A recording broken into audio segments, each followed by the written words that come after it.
جايبه لكم النهارده كريمه سهله وبسيطه وموفره، مش هتاخد منك اي حاجه خالص، وطعمها يا جماعه لذيذ جدا بجد. تحفه. كريمه الكدابه، الكريمه الكدابه دي كدابه بس جميله جدا، هتنفع معاكي في حشوات كتير.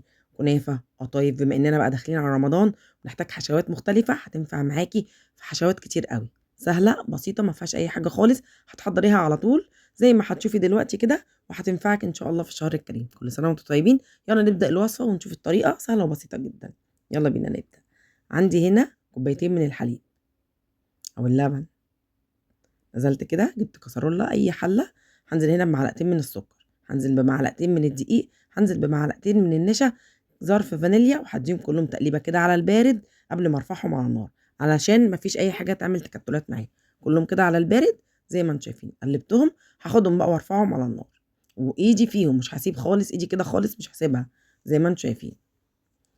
هافضل بقى كده اقلب. انا شلت المضرب دوت ومسكت بقى ايه المضرب التاني، وايدي شغاله زي ما انتم شايفين. انا مسرعه بس ما شلتش ايدي خالص. عندي هنا معلقه كريمه او قشطه، اي حاجه موجوده عندك حطيها.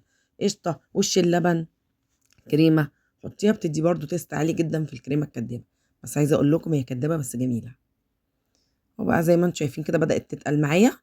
بعد ما هتخلص كده معايا خالص، انا هنا حطيت قطعه زبده. يعني قطعه الزبده دي حطيها اختياري، بس برضو هتفرق معاكي. جبتها هنا فضيتها في بوله زي ما انتم شايفين، وهمسك بقى كيس تلاجة او ستريتش راب، وهغطي وشها علشان ما تعملش قشره معايا.